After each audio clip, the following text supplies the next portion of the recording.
1966।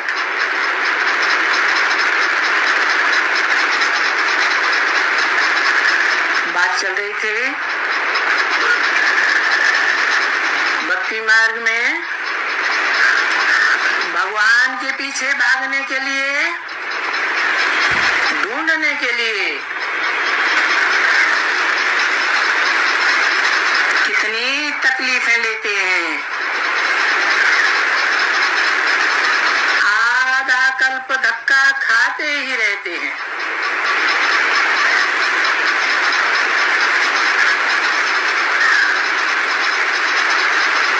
इसलिए धक्का खाते हैं भगवान को मिलने के लिए। और भगवान तो आकर के कहते हैं कि मेरे लिए धक्का खाने की दरकार नहीं है,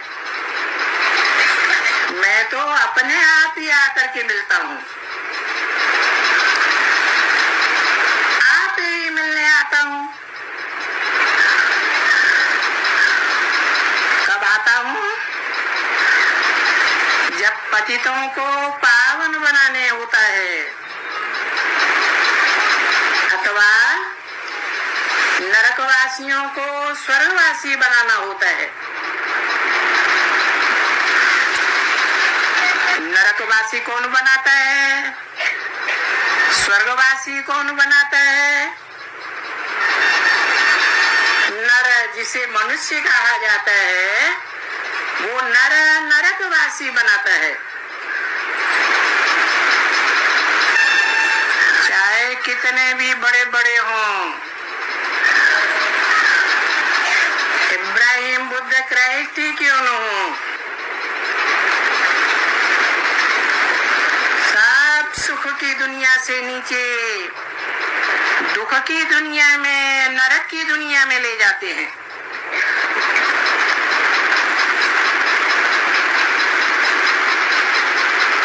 मैं आता हूँ तो स्वर्ग में ले जाता हूँ,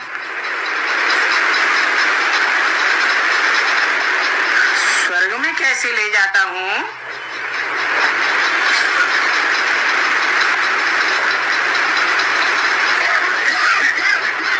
मैं ही ले जाता हूँ। उसका कारण है कि मैं सदैव स्वस्थिति में रहता हूँ।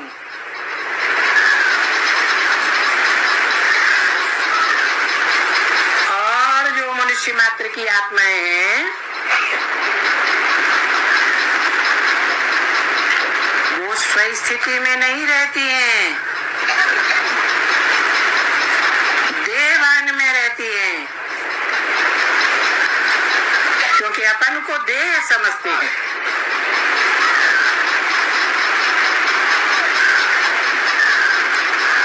देह विनाशी है, स्व माने आत्मा अविनाशी है। अविनाशी आत्मा की याद में रहने से मनुष्य से देवता बन जाते हैं। ये बात मैं ही बताता हूँ कि स्वस्थिति में रहेंगे, ज्योति बिंदु आत्मा की स्थिति में रहेंगे तो स्वर्गवासी देवता बनेंगे।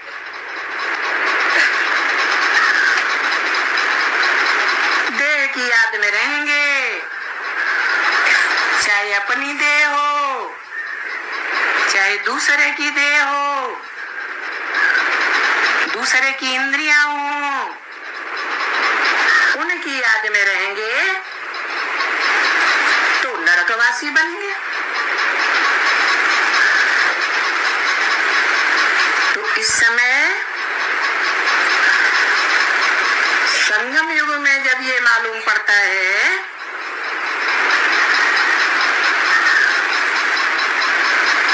तो अंदर में अच्छी कहक आती है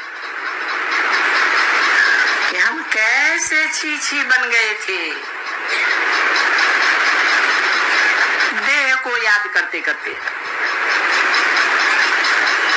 देह की इंद्रियों को याद करते करते, देह के पदार्थों को याद करते करते,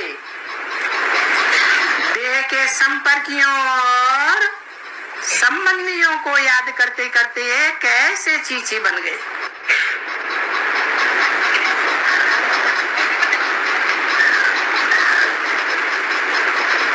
अभी बाबा द्वारा कितने अच्छे बनते हैं।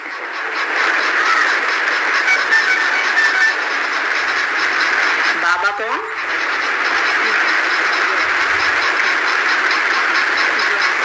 उस आत्मा का नाम क्या जो चीची से अच्छा बनाता है?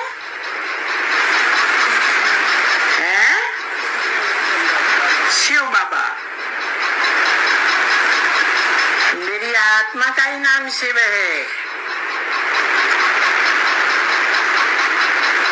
औरों की देह का नाम होता है,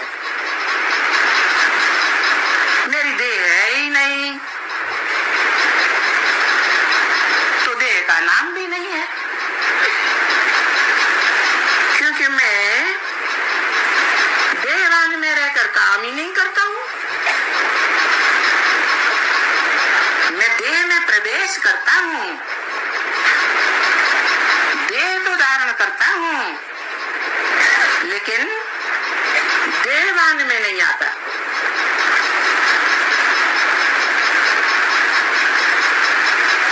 इसलिए मेरा नाम शिव है। मेरी बिंदी का ही नाम शिव है। बल शरीर के द्वारा कार्य करता हूँ, मुख से बोलता हूँ, आंखों से देखता हूँ, कानों से सुनता भी हूँ, क्योंकि हर एक इंद्रियों के द्वारा ही संबंध जोड़े जाते हैं। मैं भी आकर के तुम बच्चों के साथ इच्छा अनुसार, तुम्हारी इच्छा अनुसार सब प्रकार के संबंध जोड़ता हूँ, परंतु संबंध जोड़ते हुए भी देह के ही संबंध होते हैं, देह की इंद्रियों के द्वारा ही संबंध होते हैं।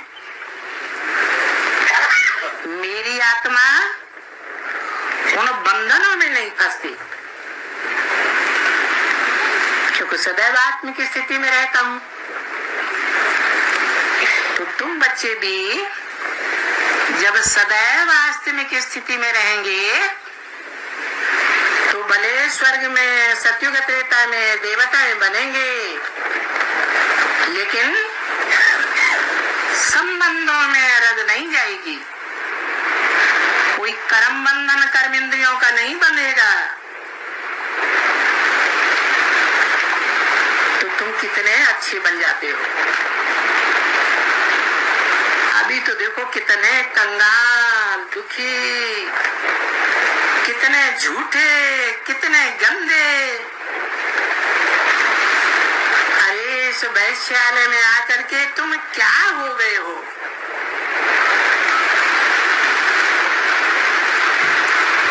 अभी बाप आकर के हमको शिवालय का मालिक बनाते हैं।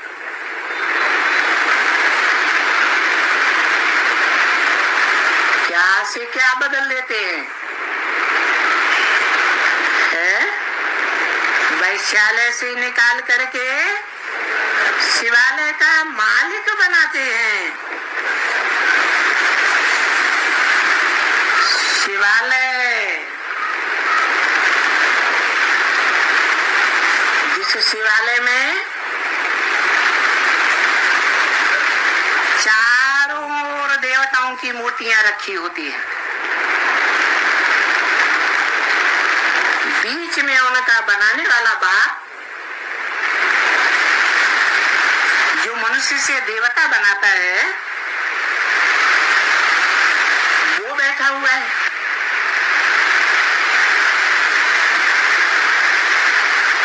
उसे शिवालय कहा जाता है। वो जो भी देवता चारों ओर बैठे हुए हैं वो किसकी उपासना कर रहे हैं?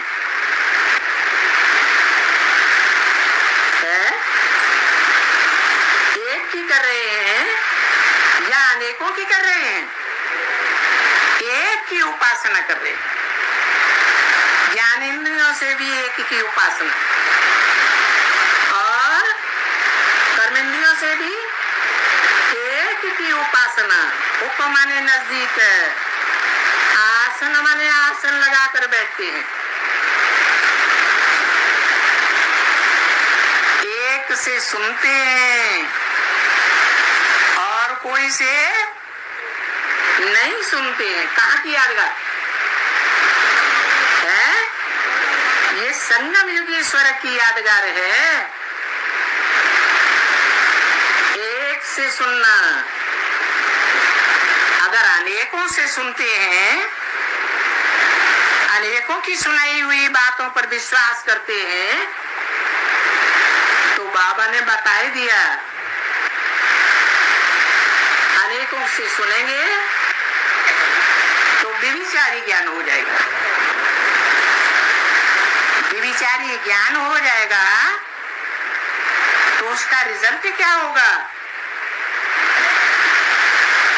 63 जन्मों में और धर्म पिताओं और उनके फॉलोअर्स से सुनने लगे पड़ेंगे। वहां भी तुम्हारे कान व्यभिचारी हो जाएंगे, इंद्रियां व्यभिचारी हो जाएंगी। रिजल्ट ये निकलेगा कि तुम और धर्मों में कन्वर्ट होने वाले, भारत को, भारतवासियों को धोखा देने वाले विधर्मी बन जाएंगे, जन्म जन्मांतर के लिए विदेशी बन जाएंगे। इसलिए बाप कहते हैं एक से सुनना है, अनेकों से नहीं सुनना है। शूटिंग कहाँ हो रही है? संगम युग में ही शूटिंग हो रही है। जो और मनुष्यों की बातें सुनने लग पड़ते हैं। बत्ती करने के बाद 9 दिन की बत्ती है। जैसे गर्भ में बत्ती होती है, वही खाना, वही पीना, वही श्वास लेना, बाहर की दुनिया से कनेक्शन टूट जाता है। ऐसे ये भी बाप के घर में आत्मा पहुंच करके 9 दिन की बत्ती करती है, बाप का बच्चा बनती है। तो जो बाप के बच्चे बने उनको बाप की बात ही सुनना चाहिए ना। निश्चय बुद्धि बने, पहले तो खून से भी लिख के देते थे,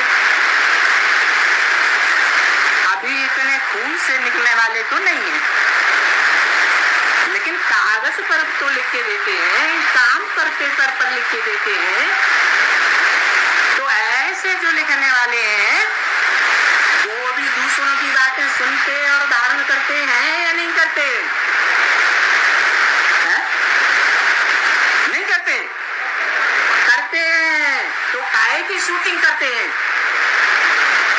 और धर्मों में कन्वर्ट हो जाने की शूटिंग कर रहे हैं।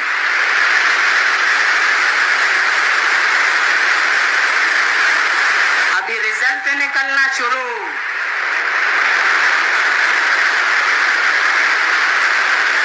क्योंकि भारतवासी देवताएं जो द्वापर युग से अपन को हिंदू कहलाने लगे, वो हिंदू ही दूसरे धर्मों में कन्वर्ट होते हैं। दूसरे धर्म के जो पक्के होते हैं वो कभी और कोई धर्म में नहीं जाते, दूसरों की बातें भी नहीं सुनते, दूसरों का धर्म ग्रंथ भी नहीं छूते। अपने धर्म पिता को ही मानते। ये तो भारतवासी हिंदू हैं जो सतयुग त्रेता में देवताएं भी थे। देवता बनने से पहले संगम युग में नौकुरी के ब्राह्मण थे। कोई कहेगा नौकुरियों के ब्राह्मण क्यों थे? क्योंकि 63 जन्मों में जिन 9 धर्मों में कन्वर्ट होकर के जाते हैं, उन्हीं 9 धर्मों से कन्वर्ट होकर के फिर नौकुरियों के संगम युग में ब्राह्मण बनते हैं।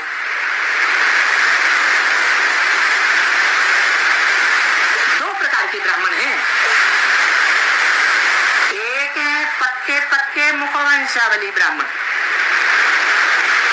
जो ब्रह्मा के मुख से सुनाई हुई शिव बाबा की बातों पर ही विश्वास करते हैं, मुरलियों पर ही विश्वास करते हैं, गीता ज्ञान के ऊपर ही विश्वास करते हैं, गीतापति भगवान को ही मानते हैं। दूसरे वो हैं जो कुखवंशावली बन गए, मुख से सुनाई हुई बातों पर ध्यान नहीं उतना देते। उन्हें नशा रहता है, हमने ब्रह्मा की गोद ली है। उन गोद लेने वालों में देवभान बढ़ेगा या सुनाने वाले का आत्माभिमान बढ़ेगा? देवभान बढ़ जाता है। तो गोद का नशा रखने वालों में चंद्रवंशियों से लेकर के इस्लामी, बौद्धी, क्रिश्चियन आदि धर्मों में कन्वर्ट होने वाले सब आ गए। वो सब बड़े से बड़े बच्चे हैं बाप के, या नंबरवार छोटे बच्चे हैं? छोटे बच्चे हैं। छोटे बच्चों में उतनी अकल नहीं होती है। बड़े बच्चे में जो सबसे बड़ा बच्चा होता है उनकी अकल ज्यादा होती है, क्योंकि प्योरिटी की पावर से पैदा होते हैं। बाप भी कहते हैं कि बुद्धिमानों की बुद्धि तो मैं हूं। बाप है जो बुद्धिमानों की बुद्धि बाप के बच्चे हैं। वो बच्चे किसी की सुनी सुनाई बातों पर विश्वास नहीं करते हैं। कोई कितना भी ग्लानि सुनाए,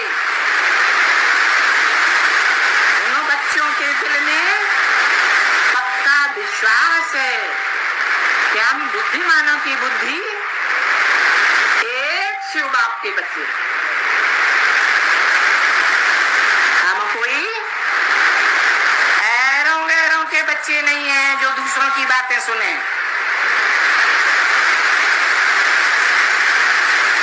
ब्रह्मा के बच्चे नहीं है दाढ़ी मूछ वाले के, वो भी मनुष्य है।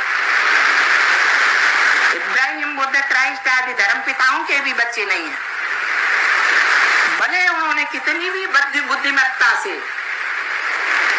अपने धर्म की धारणाएं सिखाई हो, धर्म की स्थापना की हो, लेकिन वो कोई भी धर्म पिताएं बुद्धिमान बाप के बुद्धिमान बच्चे नहीं कहे जा सकते, क्योंकि सब धर्मों की मान्यता है कि भगवान निराकार है। मुसलमानों इस्लामियों से पूछो भगवान निराकार है तो तुम्हारी जन्नत की स्थापना कौन करता है? कोई धर्म पिता ने तो आज तक 2500 साल के अंदर जो हिस्ट्री मिलती है मनुष्यों की, किसी ने स्वर्ग नहीं बनाया। सब धर्म पिता उनके फॉलोअर्स नरक की ओर जाते रहे, दुख की दुनिया की ओर जाते रहे। तो फिर ये जन्नत किसने बनाई? अब कहेंगे हमारे ग्रंथों में तो लिखा हुआ है कि खुदा ने जन्नत बनाई, उस जन्नत का मुखिया आदम ईव को बनाया, तो पक्का मान लेना चाहिए कि जो जन्नत बनाने वाला है वो निराकार तो नहीं होगा ना। जो कहते हैं God is truth, God is one, truth is one, दो चार बातें एक दूसरे को क्रॉस करने वाली बातें सत्य हो सकता है? हो सकता है? नहीं हो सकता। भगवान जो आकर के सुनाता है वो गॉड इज वन है, गॉड इज ट्रुथ है, वो एक ही बात सुनाता है, उसमें कभी क्रॉस नहीं हो सकता। चाहे ब्रह्मा के द्वारा बड़ी मां रूपी गीता माता के द्वारा सुनाए, चाहे वो बाप डायरेक्ट आकर के बाप के रूप में सुनाए, और चाहे वो सुप्रीम टीचर के रूप में सुनाए, कोई भी बातों में दो क्रॉस करने वाली बातें पैदा नहीं हो सकती।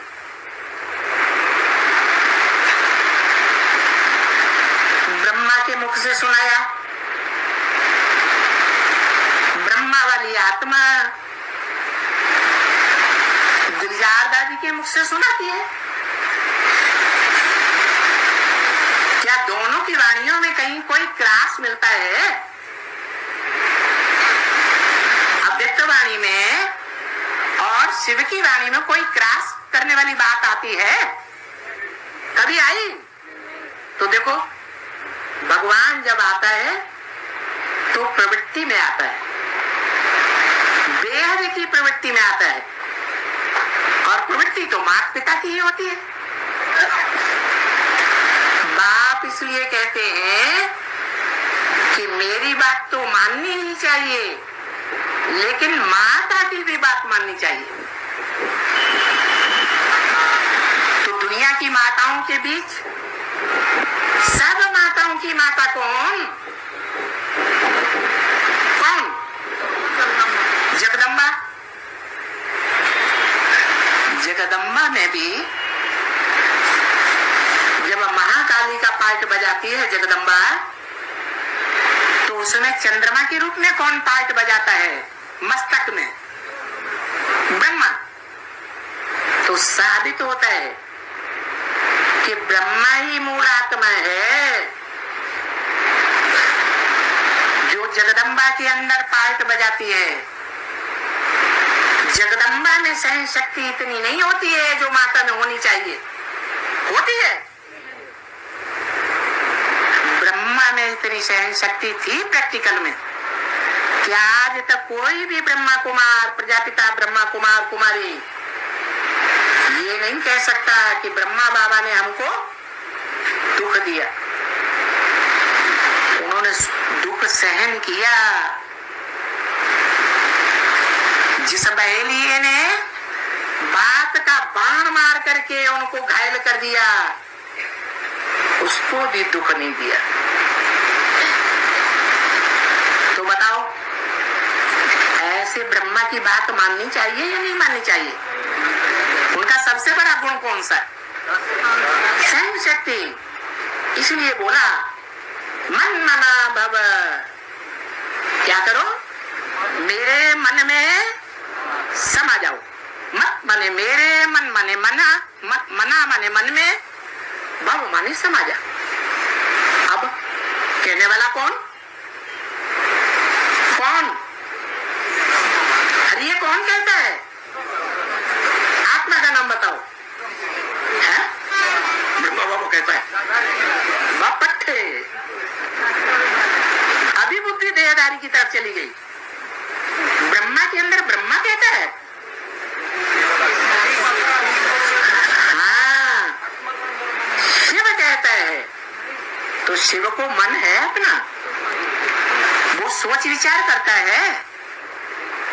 सोचता है या सोचने विचार करने वाला है? सोचता है, उसको तो मन है ही नहीं, तो कैसे कहेगा मत मना बाबा मेरे मन में समा जा? अरे तेरे को तो मन ही नहीं है, समा कहां से जाऊं? तो कहता है मैं जिसमें प्रवेश करता हूं उसमें तो मन है, किसमें प्रवेश करता हूं?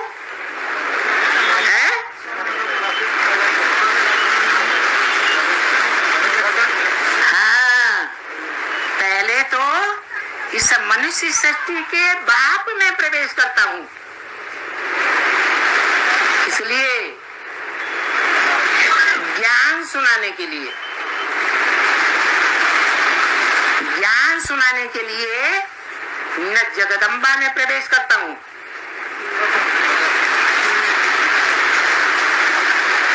इसमें प्रवेश करता हूं, प्रजापिता में प्रवेश करता हूं, मनुष्य सृष्टि के बाप में। माता में प्रवेश नहीं करता हूं। क्या ब्रह्मा में प्रवेश नहीं किया है? ब्रह्मा नाम क्यों रखा है? अरे काम के आधार पर नाम रखे जाते हैं शास्त्रों में। ब्रह्मा ने काम किया, किसका? बड़ी माँ का, इसलिए नाम रखा ब्रह्मा। परंतु तन किसका था? पुरुष तन था। तो बात साबित नहीं होती अम्मा की,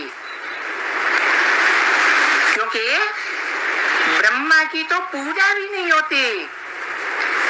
माता के रूप में मंदिर भी नहीं बनते, मूर्तियां भी नहीं बनती, और याद भी कोई नहीं करता। हाँ, सिर्फ संगम युग की यादगार जो ब्रह्मा के मंदिर में रहते हैं, प्रसिद्ध मंदिर है अजमेर का। कहाँ का? आजा कहते हैं भेड़ बकरी को, मेड़ माने मेड़ा। जो भेड़ बकरियों का देश है, भेड़ बकरियां क्या करती हैं?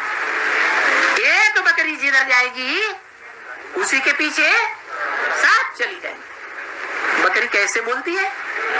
मैं माना वो मैं करने वाली खास बकरी जो है वो कोई ब्राह्मणों की दुनिया में हुई है, जो कहती थी कि ब्रह्मा के द्वारा परमपिता परमात्मा गीतापति भगवान का पाठ बजा के चले गए। लेकिन सारा कार्य तो मां करती है ना, घर का जगदम्बा करेगी ना। तो मुख्य तो ब्रह्मा हुआ ना। अब ब्रह्मा ने अचानक शरीर छोड़ दिया तो क्या स्वर्ग स्थापन हो गया है? भगवान क्या करता है? भगवान तो स्वर्ग स्थापन करता है। लेकिन वो बकरी क्या कहती गई?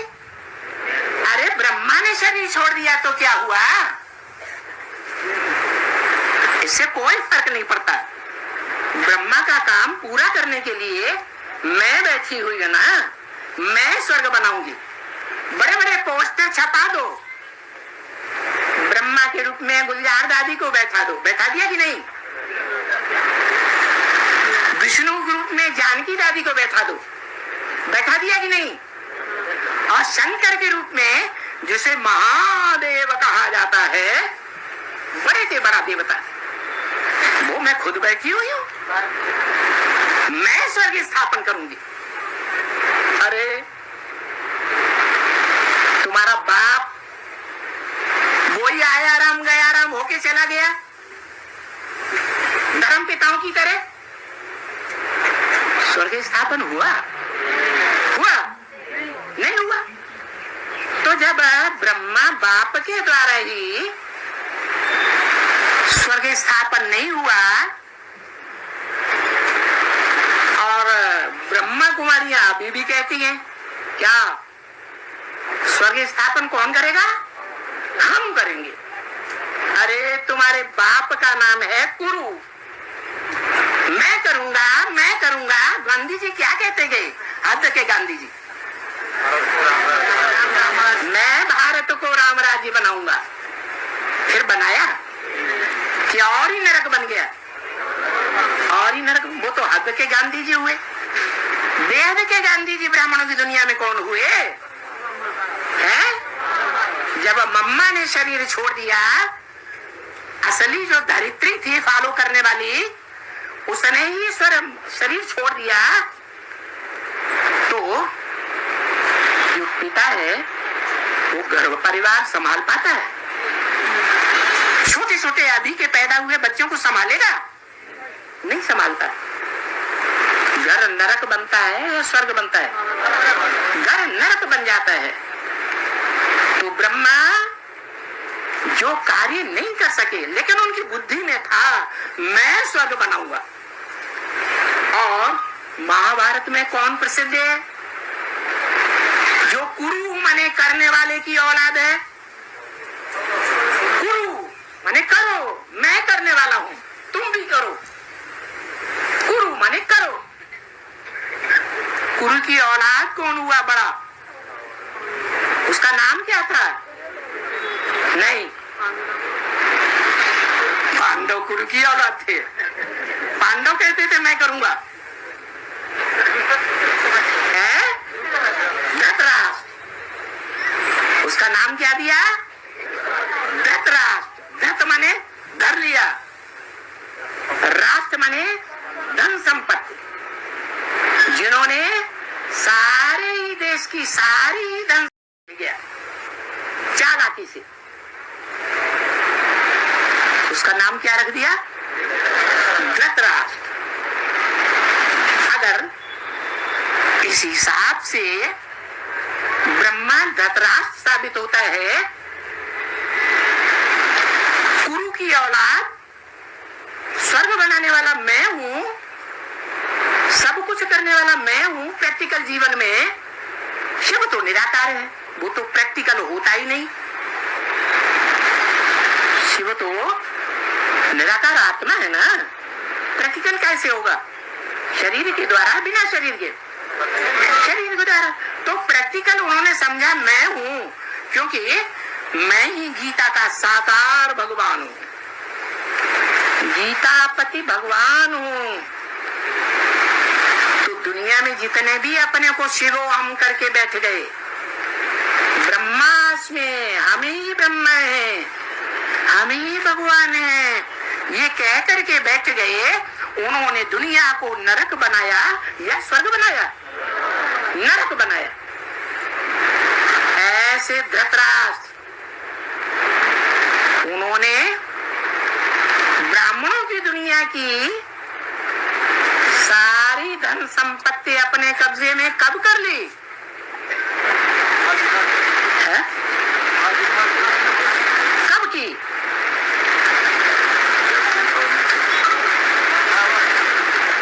यज्ञ के आदि से ही। बाबा ने बोला स्थापना के साथ साथ यज्ञ कुंड से विनाश ज्वाला भी प्रज्वलित हुई।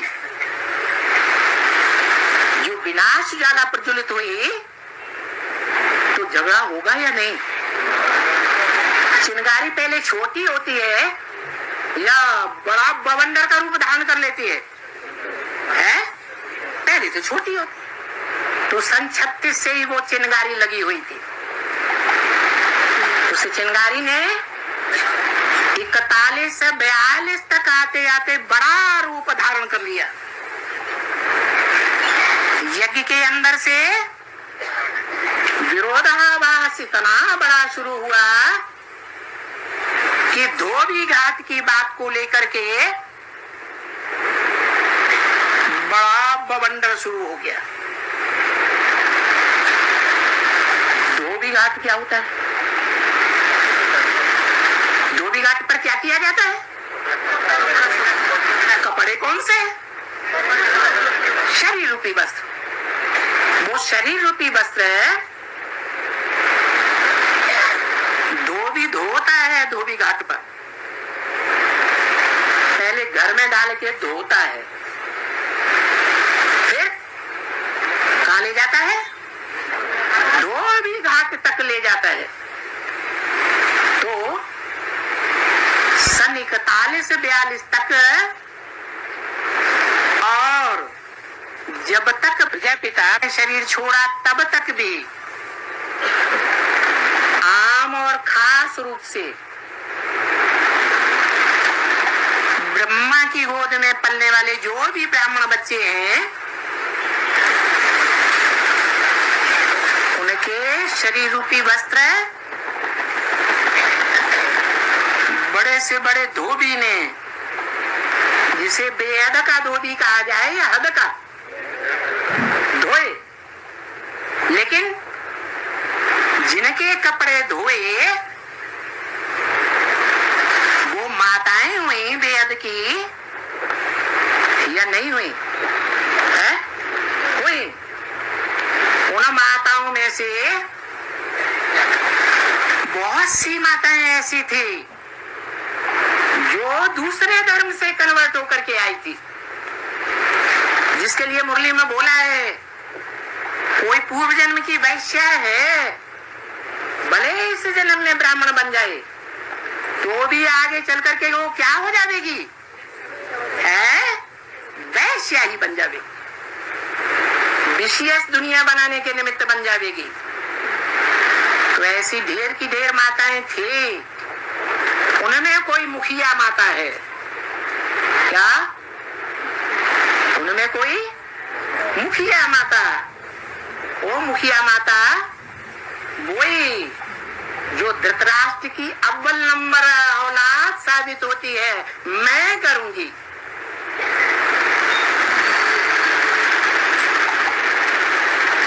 क्या करूंगी?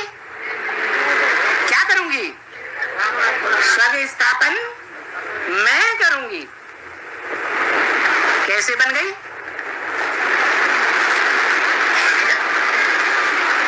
ऐसे बन गई कि जब यज्ञ में बवंडर शुरू हुआ सिंध हैदराबाद में, धोबी घाट की बात को लेकर के, जो यज्ञ के अंदर दूसरे धर्म से आई हुई वैश्याएं घुसी हुई थी, उन वैश्याओं ने बात को बाहर कर दिया।